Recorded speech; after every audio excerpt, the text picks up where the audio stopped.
Let's get the campfire going and tell some scary stories on Film Threat Reviews.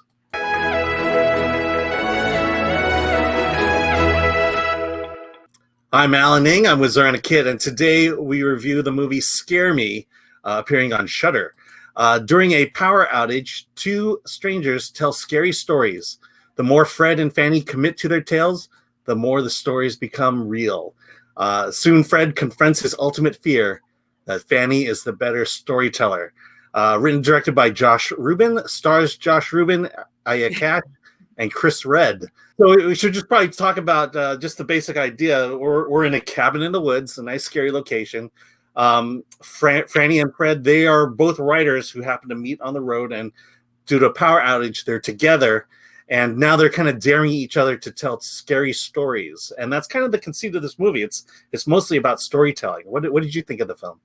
Well, so that's the thing. It's about storytelling. It's not so much a movie. In fact, actually, probably make a better theater play than a movie. I was thinking the same thing. I mean, the thing is it went on way too long. You're watching two people telling stories to each other.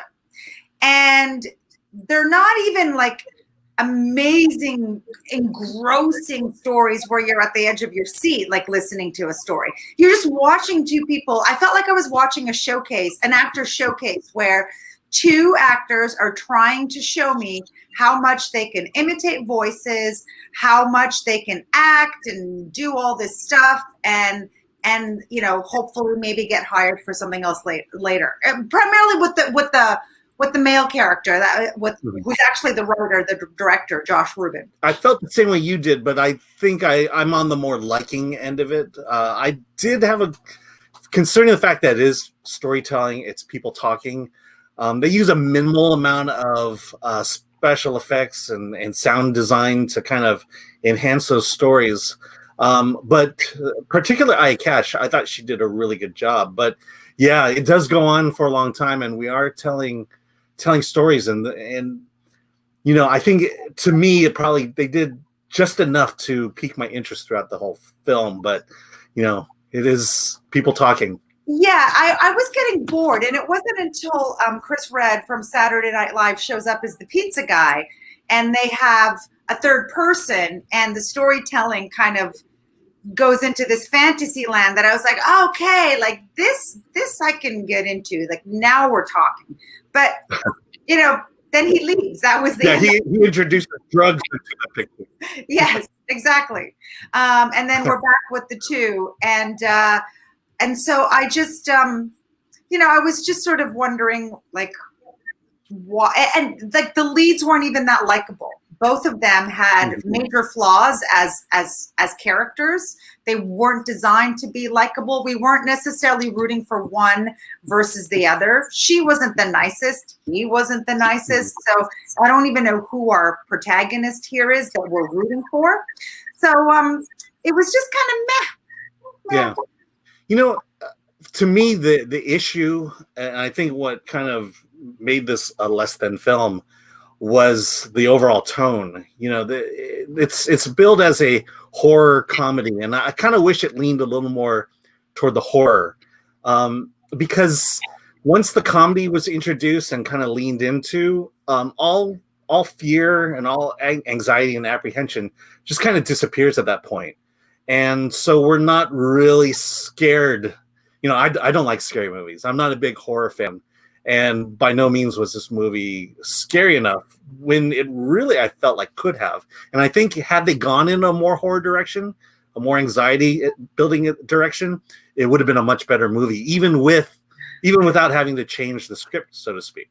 Well, just because you're telling scary stories does not make your movie a horror movie, because there wasn't really anything horror about this. I wouldn't classify it as that. It's a comedy about scary stories. Yeah. I mean, there's a bunch of jump scares that didn't necessarily work. And then, yeah. I mean, you know, that's the comedy aspect of it. And, you know, in the comedy, you know, for me, a comedy, I need to laugh out loud at times. This one, I more or less smiled and what was going on, but I wasn't necessarily laughing out loud. I did, there was definitely an energy boost that occurred when Chris Red shows up. And then without getting into the ending, the payoff at the end, I think had they gone more in a horror direction, the payoff at the end would have been a little more, would have been a much better ending, I think, a more effective ending.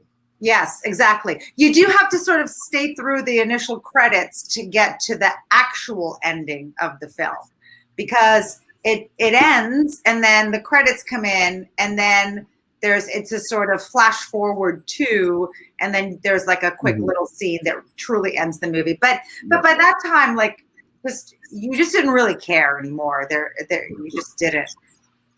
Yeah, although the one aspect I did like between the two characters is just this idea of Josh Ruben's character, Freddie.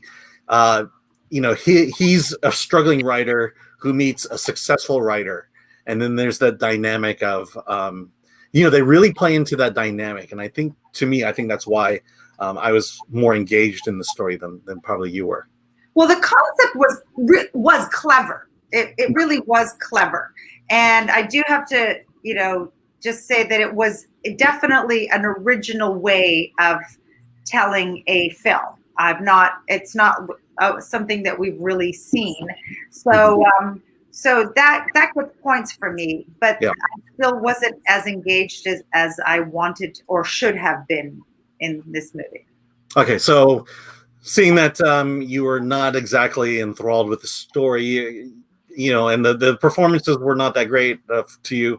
The performances were great. I just felt like I was being manipulated. Like, hey, this is a showcase for my wonderful acting. Look, because they can sing, they do great voices. Like, they are good, and she's amazing. I mean, she's done a lot of television work, and she's in The Boys now. Yes, she's on The Boys, which is a great show. So, I mean, it's a great showcase for her. Not that she needs it. It was more for him, but and they are good. I just felt like I was a tool for them to try to get more work.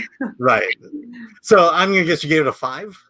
No, I didn't go that low. I gave it a 6 because it did get better when Chris Red showed up. I think having him there was a great idea, and having that third dynamic. So I didn't want to go as low as a 5, but I probably wouldn't go higher than a 6. For you, I'd say you probably went 7. I think you liked it more than I did, but I don't think you'd give it as much as an 8. So I think I would say 7 for you. Yeah, 7. It barely hits the 7. I think people talking movies is difficult to pull off, and I thought they did a pretty good job with this one. Aya Cash is amazing, so is Chris Red.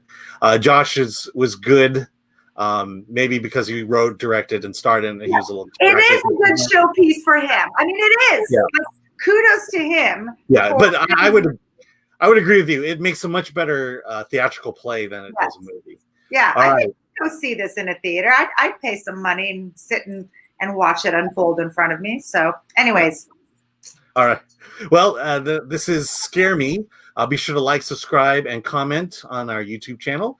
And for more news and reviews on independent films, be sure to visit us at filmthreat.com. And with that, let's get out of here.